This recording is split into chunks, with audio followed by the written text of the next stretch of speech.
You're listening to Bold Calling, an award-winning podcast presented by Orum, where every episode we bring on the biggest and brightest minds in the tech and sales industry for a discussion about their biggest challenges and the unique ways they're working to solve them. I'm your host, Adam Sokol, and this is going to be the first episode of season 3 of our podcast, where we're going to do something a little bit different. I'm going to have 2 guests on every single episode. One of them will be one of my fantastic coworkers, and someone else will join us who is external that we adore. So today I am joined by Sarah Reece and Chris Miller, 2 heads of demand gen. Sarah is the head of demand gen here at Orum, and Chris is the head of demand gen at Warmly. So first things first, hello, both of you. Thank you so much for joining me. Thanks for having us. Hello, thanks for having me. Yeah, and before we dive into our key conversation here, which is going to be all about nurturing and what that actually means and how to do it properly, before we dive into that, for context, Chris, can you explain to our listeners what Warmly does so they have a little idea of why we're having this discussion today? Sure. So Warmly is a full funnel orchestration platform for go-to-market teams. And so it will de-anonymize the individual and companies visiting your site. It's going to monitor their buying signals and then allow you to kind of convert your warmest leads that we identify through automated personalized engagement at scale through chatbot, email, and LinkedIn.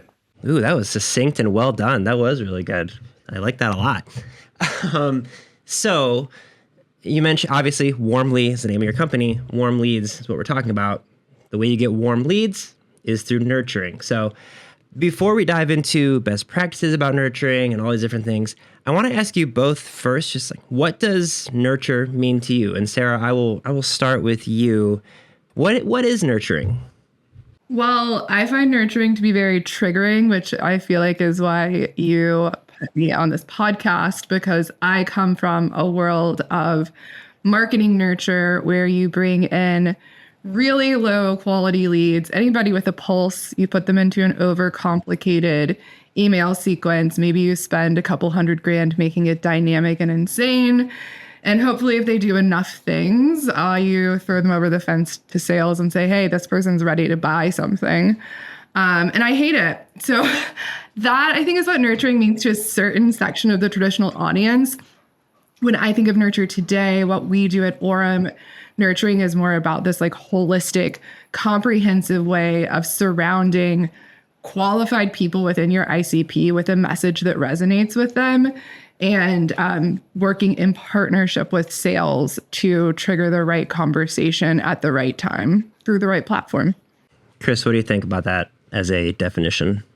Yeah, I think I really kind of agree with that, which is just really, I find nurturing to be very similar in the sense that like it's really just kind of an extension or a continuation of relationship between your brand and your messaging with your ICP, whether they're a prospect, a lead, an end stage opportunity, wherever they kind of are.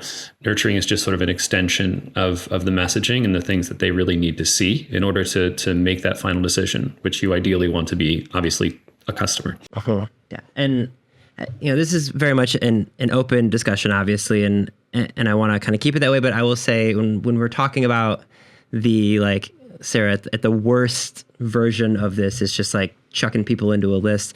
Parthy, who's the founder of Letter Drop, he was on one of our first episodes. He talked about how he's terrified to even like a LinkedIn post because he knows someone's just going to chuck him right into an email nurture, and all of a sudden he's getting 3 emails a week from somebody who he's never even heard of.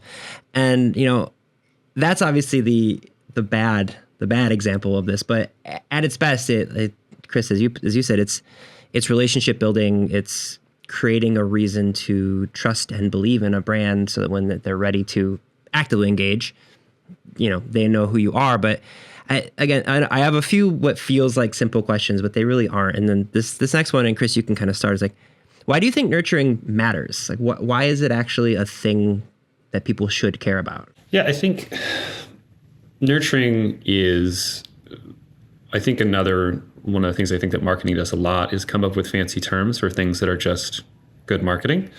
So if you circle back around to the original answer of it being kind of a continuation of your brand and messaging, is that nurturing is important because marketing's job isn't really done after whatever that initial phase you have is. Like, marketing's job is not done at MQL. Marketing's job is not done at like awareness or branding, right? So like if your demand or marketing motion is holistic, which it should be, a large amount of the things that you do or initiatives that you kind of undertake would kind of qualify under nurturing, right? So if you're following up with people after a webinar, if you are helping with sales enablement development, or even if you do have certain kind of low touch, appropriate email automations, right? Like a lot of the things you do are going to kind of qualify under nurturing.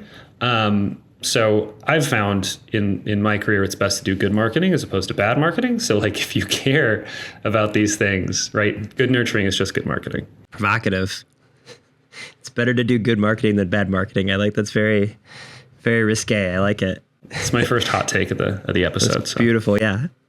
Sarah, what do you think? Why does this matter? Why? Yeah, I mean, I think Chris hit the nail on the head, especially when we talk about people who are already in pipeline and having active conversations with sales. The job doesn't stop with the seller. They're still out there in the wild on LinkedIn, listening to podcasts, doing whatever people do on YouTube. And those are all opportunities to have a moment of influence and delight with them to make sure that your product stays top of mind as they're moving through the cycle. And then I even take nurturing above the funnel when I think about the statistic that everybody talks about now in demand generation, which is like 93 to 95% of your audience is not in market at any given time. And so you want to be surrounding them with your messaging for when they experience that moment of need. And I feel like that's like what I consider once you become in pipeline, we're more like doing demand acceleration. But the stuff that's happening with demand creation above the funnel and then demand acceleration when they're in the funnel, I think that is all under the umbrella of nurturing a human being from unknown to known to prospect to customer. And people who are a part of the marketing sales experience, partnership, friendship, whatever you want to call it, are probably already understanding like why this is all so hard to measure, like the ROI of nurturing. We didn't even like prep this as a question, but like I just think about it like you said, above the funnel, peek behind the curtain. That is a lot of what I do here at Orum. Is all the content I created. A lot of it is above the funnel. So when people are ready to be in that funnel, they know who we are and what we stand for and the things that we want them to engage with. Spoiler alert, this podcast is part of that. If you're listening to this, you are above our funnel and we will be reaching out to you in the not too distant future. But I'm thinking about all of the different ways that people can nurture. And I'm curious what you both think about what channels are the ones that people should be focusing on. And Sarah, we can start with you. Like, what channels should be being used to nurture your prospects or future prospects? So I feel like I have kind of a spicy opinion on this because it's very different from the way that I was brought up in marketing, which I believe that nurture channels are kind of your brand channels. I think, you said that this podcast is above the funnel, and I agree with that. But I also think that people who are in pipeline, who've gotten into our retargeting pools, have started connecting with Orumites on LinkedIn, they're going to be exposed to this podcast. And it's going to be a way for them to continue to get to know us and build, affinity, trust with our brand to make them feel confident when they're signing the dotted line on their contract. So I think that like that's how I like to approach nurture, which is when you ask the ROI question, why I cringed a little because it's very hard to calculate the ROI on that. But to go back to like the meat of your question, I think that the most effective channels for nurture are your brand ones. Mm-hmm. Chris, what do you think? Yeah, I think I would agree with that. I think that a lot of nurturing is also super context dependent, right? So where you're nurturing is really going to depend upon what's my goal with the nurture? Where is somebody at in terms of their relationship with our brand, or where they are in their journey or funnel, whatever you kind of want to call it, right? So, and going back to the idea that almost anything can be nurturing, for us at Warmly, right? If somebody visits a competitor page, we have a whole different set of steps that they now engage with, both in terms of like the chatbot that they're engaged with, who maybe like reaches out to them on LinkedIn with just a connection request, what types of advertising they may kind of see next, right? All these different sort of stages that are very different than if somebody came to maybe our homepage or came to our specific pricing page, right? So the channels are completely context dependent. And if you're not making your nurture context dependent, you're probably being a little bit too general with your efforts, and you're going to see probably lower rates of conversion or lower rates of goal achievement, whatever that goal may be. I want to ask you if there are channels that you think are not great for nurturing, and while you think about that, the reason I bring this up is obviously at Orum, we're big believers in the phone. And at first glance, if someone were to say, is the phone a good way to nurture? People will probably say no, because the phone is to book meetings. And that's what it's there for.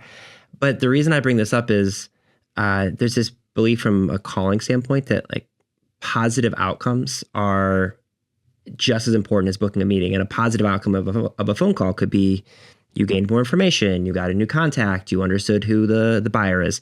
And I've talked to a lot of our customers who use the phone, especially if they're reaching out to like enterprise accounts.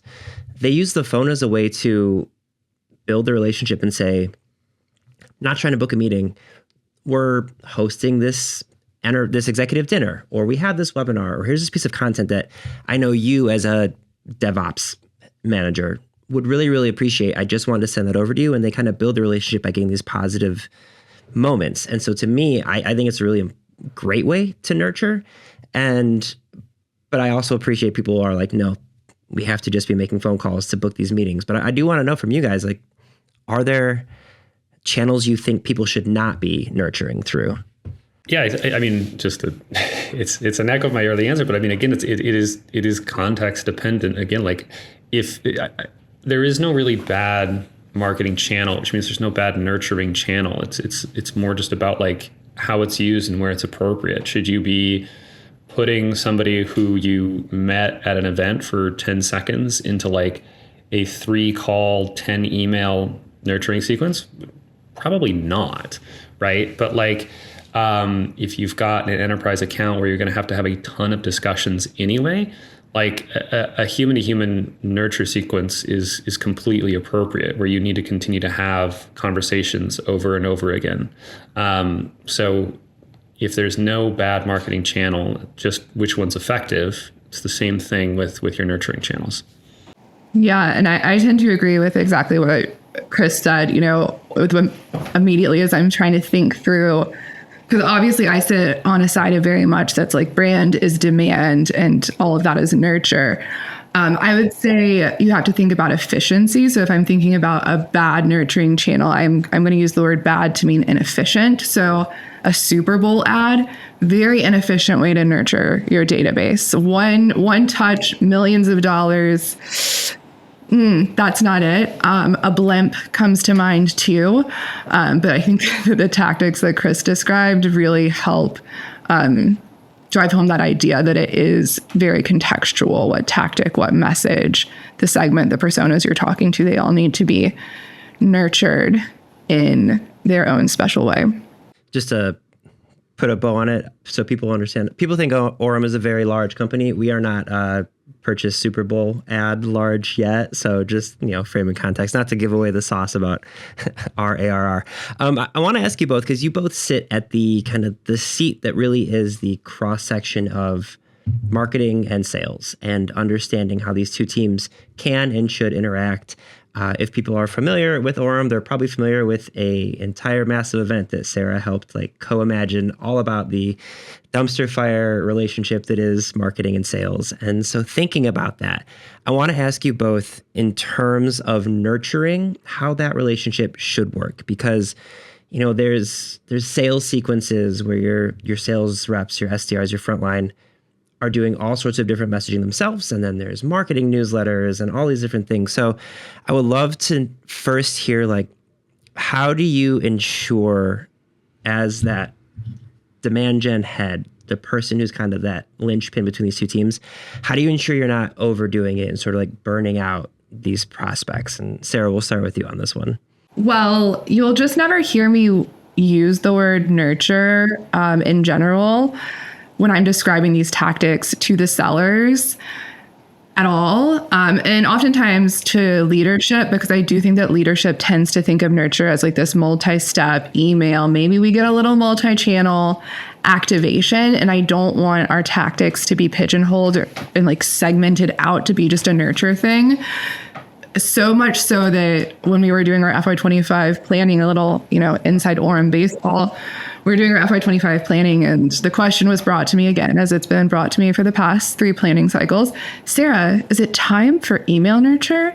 And I said, we are already doing email nurture. We send a monthly newsletter. And I think that that is the most that a marketing email nurture should ever be. And it should only be that way if your marketing newsletter is as delightful as ours is.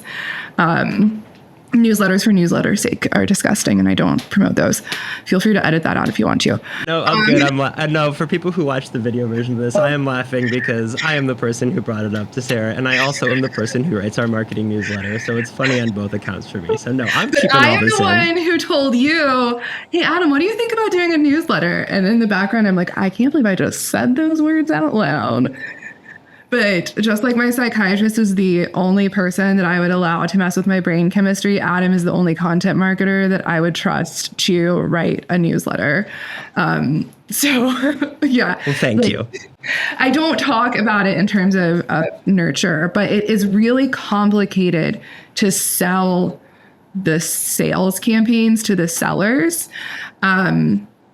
Because like you were saying, Adam, they think about the phone in terms of booking meetings. And so, for example, we're working on a campaign with our sales team right now where the selling motion may not end up in booked meetings immediately. It is a lot more kind of that enterprise play like you talked about, Chris, where we're going to have a lot of conversations. And so we have to really strategically coach the sales team on the mindset to go into those conversations with. Like, information gathering and referrals are as big of a win as booking that meeting. And that to me is the nurture. And I guess the last thing I'll say on that point is having it come from the sellers. I feel like once we know who you are, we should treat you like we know you. And so that's why I don't do a ton of marketing email. I don't want it to come from marketing at or Sarah at. I want it to come from the SDR or AE that you're most likely to work with. And we can fudge that through our automation system. So that's why the sales relationship is so essential on our end, because I do all of my nurture through the sales team. Yeah, I will say before I get to you, Chris, like Sarah mentioning who the emails come from, that's something I didn't think about how important it is until we started. If you get the Orum monthly newsletter, which is called Straight to Voicemail that I write, it comes from me because of this. Like, we wanted to come from a person.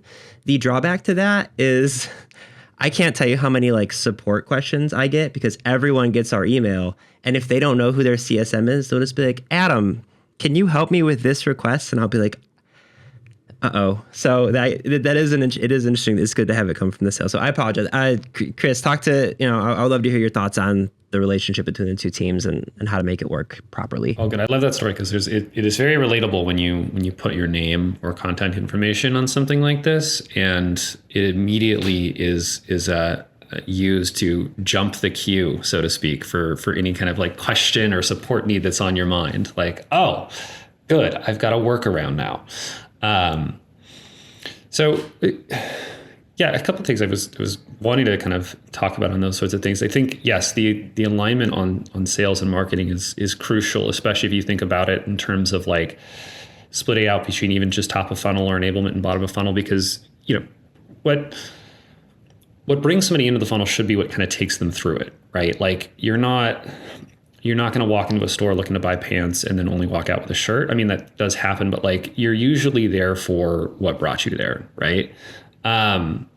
And then, the other point I think, Sarah, you were making about limiting the amount of, let's say, marketing emails or automation as nurture is also another good point that like, you don't always have to be nurturing, right? Like it's not always the best play. And so, there is a bit of nurturing, I think, that happens a lot because of maybe a misalignment with marketing and sales, especially when it comes to goaling, where like, sales is constantly, trying to show that they've sourced everything for the pipe, and marketing maybe attempting to inflate their revenue influence number with nurturing because they need to kind of like show like a line chart going up in a meeting somewhere. And that just leads to shittier outcomes kind of across the go-to-market motion, right? So like if you really want to kind of like fix your nurturing or be doing like proper or good nurturing, the alignment should really be on like, what does the person on the actual journey that you're trying to convert to a customer need? And like, who is best to supply that need? And if it's marketing needs to have a couple resources to send to them, great, have marketing kind of put that together. If sales needs to be the person that's just contacting them and continuing to build that relationship, great, let them do that, right? That's all part of it. So like the way you keep from stepping on each other's toes is you just have to be very honest about the needs of the prospect, not really the needs of the department. Like when you put that in front of what that sale is going to need or what that person is going to need, that's when you really run into those issues. Yeah. Sarah, you look like you have thoughts or response on that, or just total agreement with the head nod.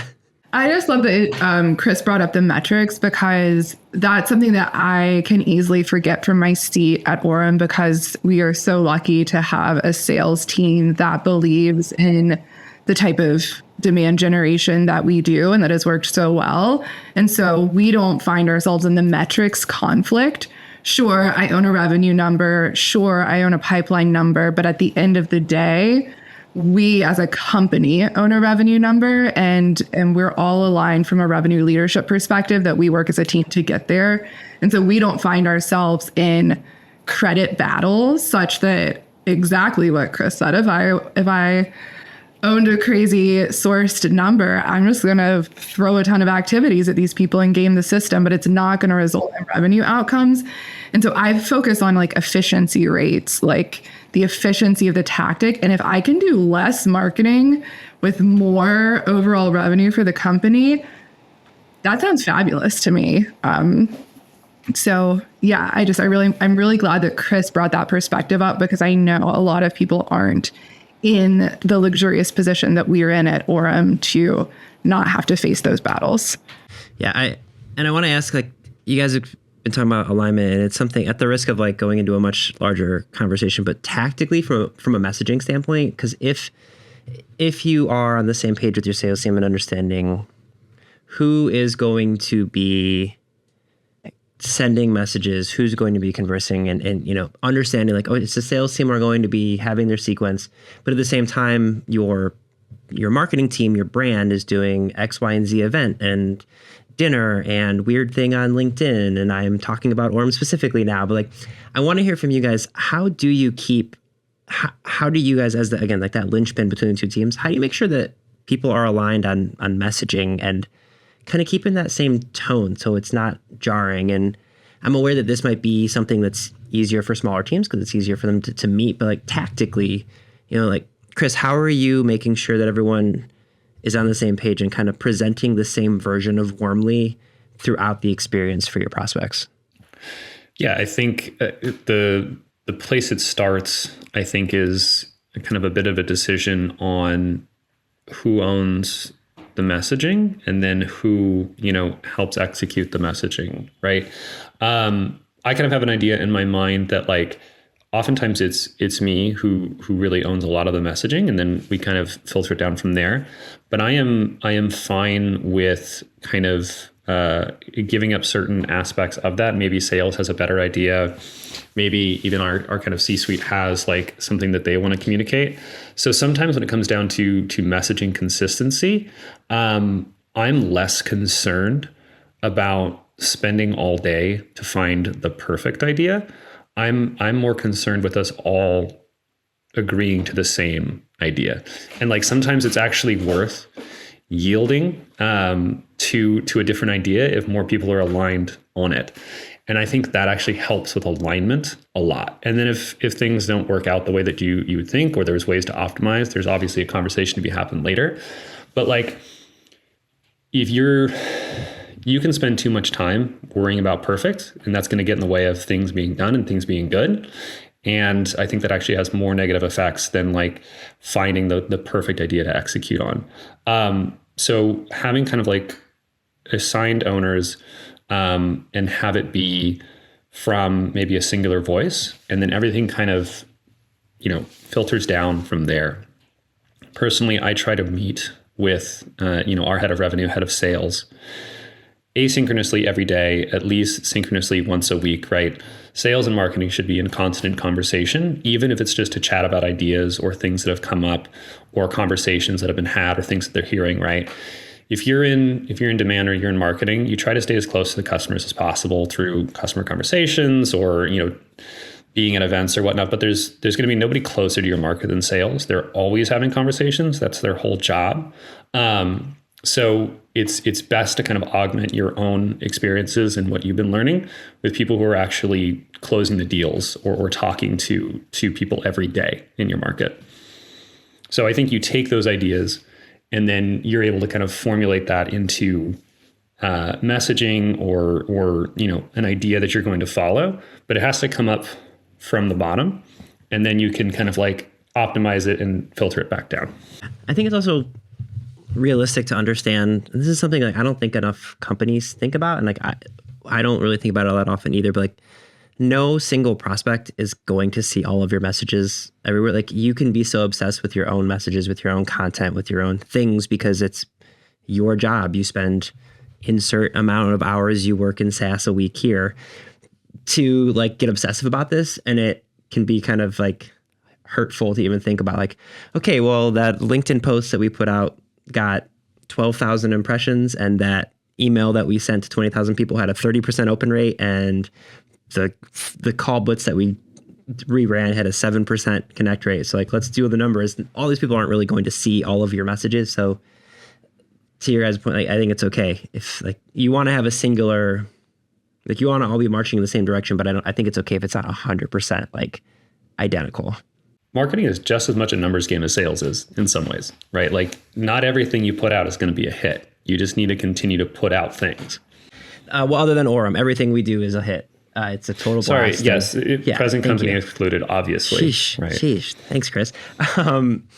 By the way, so I have a couple more topics I want to touch on. I do want to warn you both. I'm going to ask you of like before we get to our final question, I'm going to ask you about a great example of nurturing, like you have been nurtured, like somebody sending you a message of some kind. I'm going to give you a few minutes to think about that because Sarah and I like to joke a lot that we're like marketers who hate marketing. So it may be hard for you to think of one, but I have one I'll get to in a minute. But before we get to that, do you think there are instances where nurturing is a complete waste of time, whether it's like size of company or just, are there moments where you're like, no, we don't need to be talking to these people that often? I think some of the times that it's a waste of time to nurture. I can speak from a couple things. So I can tell you it's certainly a waste of time to nurture me if I download a resource or type in my email out of morbid curiosity for something. So that is definitely one of them. So anytime I send out a very low intent signal, which I think is like, I want to see something behind like an email wall, and you start sending me a ton of emails, that's a big waste of your time and effort, and you should stop doing that. I think that's actually true for quite a lot of people, unless you have a massive market that you're playing an enormous numbers game with. In my own career, I've definitely experienced times where like I have learned when nurture kind of is and isn't appropriate. I've spent some time doing demand gen in kind of like lower tech, let's say, industries. And so, I've essentially been in roles where we're marketing to businesses or business owners or managers who are very customer facing, for instance, and have very full days where their priority is like, they're not at their desks, they're out serving customers, they're out actually like managing their business. So I think that like nurturing people who do not have like time at their desk, as a marketer, right, I'm sitting here in front of my computer. If I have an interesting notification or email pop up, chances are I have a chance to switch gears and take a look at that. If I were to be up on my feet or in front of like, a service desk or somewhere else, I probably don't have that kind of time. So if your market is a bunch of people who don't have a lot of time on their hands, and maybe they check email a few times a day, or maybe even not at all, or maybe that's not really what they're even looking at as their communication channel every day. Like things like that are times where nurturing is a big waste, because they're probably not going to see it. They're probably not going to interact with it. And it's just not the way you kind of get through to them. That makes sense. Sarah, do you have any thoughts to follow up on that? Again, I have to appreciate Chris's perspective. I've been in the B2B tech game for so long that thinking about people who are B2B, but out in the field and more customer facing industries totally slips my mind. And I think that that's the perfect answer, because as I'm trolling through instances where I don't think nurture is appropriate, my mind immediately goes to the maturity of your business and the volume of team members and investment that you have. But even when I start going there, and I'm thinking, when I first started at Orum and there's 2 marketers, we're not doing nurture, we're not doing a newsletter because we don't have enough time to write good content. I will never do bad marketing, just like my friend Chris. So I'm not going to write you a bad newsletter. But I'm still doing nurturing things with like automation, shout out to Warmly for making it pretty simple to do smart sequential messaging, nurture style campaigns on your website, in your email inbox, and on their LinkedIn. And so that's a way that even if you are small, you don't have a ton of resources, you can efficiently execute a well-crafted nurture campaign. Yeah, just get Warmly, ungate all your reports. People will be much happier to come to your website. They won't have to give you an email address. And then you cannot emphasize enough the whole point of this podcast is to buy Warmly. Like I can't emphasize that enough. So thank you for saying. Very thinly veiled. I'll do that part for you. So, okay, the last question we're gonna get to in just a moment is like low hanging things that people can do to like immediately improve their nurturing. But before we do that, I want to ask you guys if there is an experience that you have had when you have been nurtured that you have been like, oh, that was actually really good. And I will start out of fairness so you two have a moment to think. I am a sucker, and I'm opening myself up to, I know I'm going to get these now, and that's okay. I'm a sucker for when people send me LinkedIn DMs with video, like under a minute, and they're clear and concise, and they say like, hey, Adam, I see that you head up content at Orum, and I see that you guys have been posting about X, Y, and Z. We're able to do some things that helps you out. Would love to have a moment of time with you. Like for whatever reason, I do pick up cold calls because I work here, but I see the notification for a LinkedIn DM, and like I have that specific type of OCD where I have to clear notifications. So I will at least look at it. And then if I see it's a video and I see it's like 58 seconds, I'm like, okay, I will watch it and I will always respond to those. So for me, like, that shows me, even if they have been quote unquote nurturing me through my email and other places that I haven't seen, it shows me that they've been paying attention to other stuff we've been doing. And I immediately feel like, all right, I'm at least going to give this human being a shot. So are there examples that you both have experienced personally? Either of you can jump in if there's something. Have I vamped long enough for one of you to give an example? Oh, I knew immediately when you asked the question, but I will say I don't like video because it makes me feel obligated to respond because I mean, that's why it works. You could be using, but I don't like people who make me feel obligated. Don't put me out. You are coming into my environment and now making me feel guilty for not replying because you took 5 minutes to make a video for me, unless you're using a deep fake. So I don't like it because it makes me feel pressure and I don't want to respond to you anyway. The best nurture I've seen was from a webinar, and it was pretty recently with Sendoso, actually. Shout out to Katie Penner because the email came from her. After the webinar, there was a follow-up with the recording and a link to claim a gift. I think and it was a gift that was like valuable. Like it was a Yeti, like semi-valuable. It was a Yeti mug, and like a Yeti mug is like something I'm not going to buy myself. And the last one I have is like kind of gross. So like, sure, I'll claim the Yeti mug. Thanks, guys.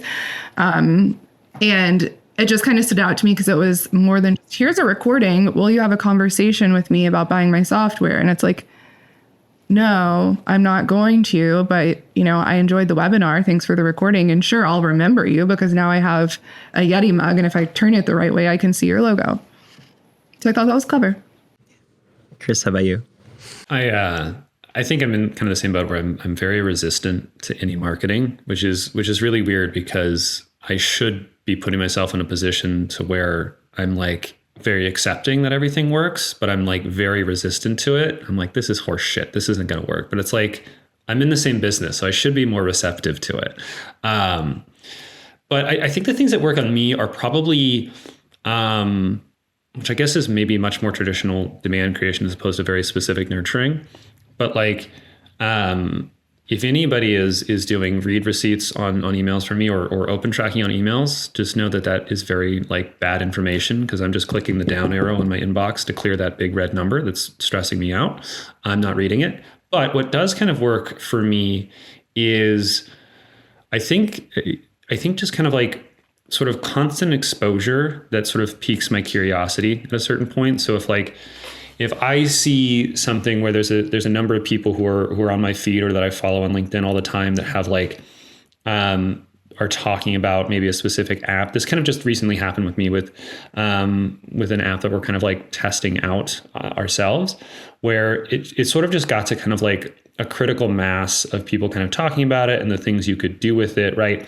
I'm a big kind of like example person. So if I'm seeing nurture around a lot of playbooks, a lot of people talking about the possibilities and things you could build with, specific software or an app, that really starts to pique my curiosity to a point where I'm like, okay, I've seen like 4 or 5 different things I could potentially build with this software. I should at least try a demo. I want to see if I can build these things myself. So for those keeping track at home, send Adam a video, send Sarah a gift, and send Chris your entire network. And just that's how we're going to get people. That's how it is. So, all right. Last question for you both as demand gen experts and gurus.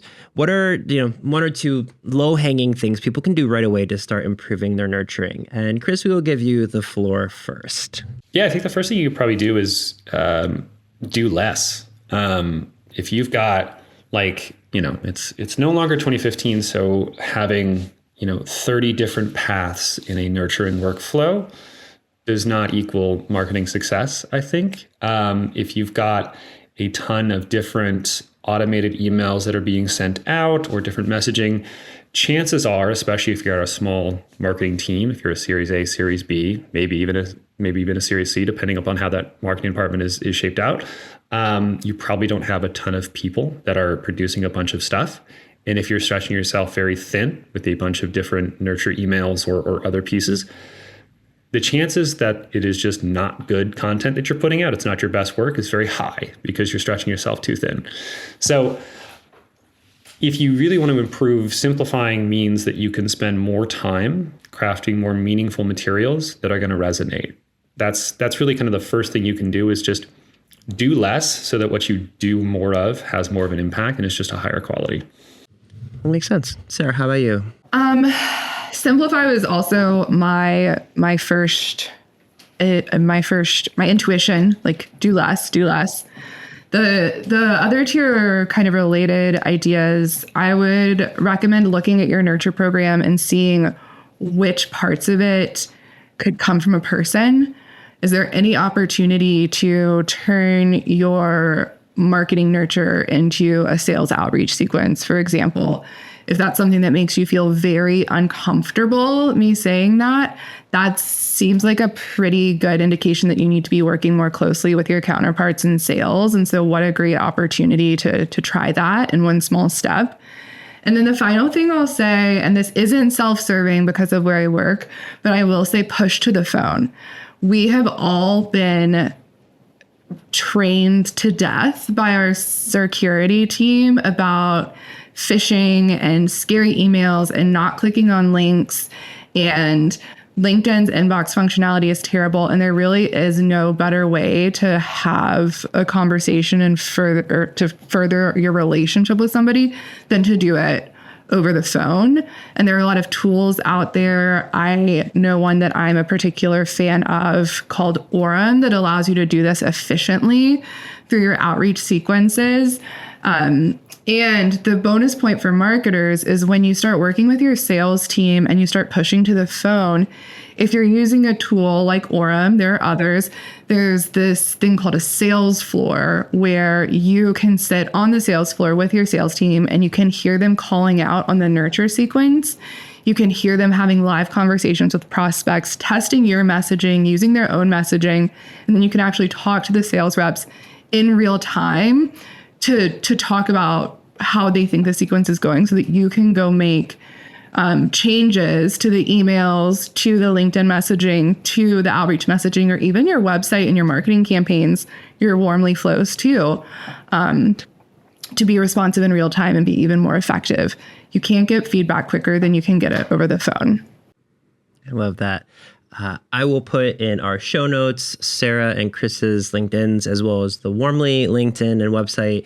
They do some really wonderful stuff on just like tactically how to find the people who are interested in your platform and how to get connected with them. I believe we also shared a video of the Warmly CEO kind of using both our tools at the same time, which was extremely cool. I will share all that in the show notes. Chris, Sarah, thank you both so much for joining me today. Thanks, Adam. Thanks for having me. Thanks, Adam.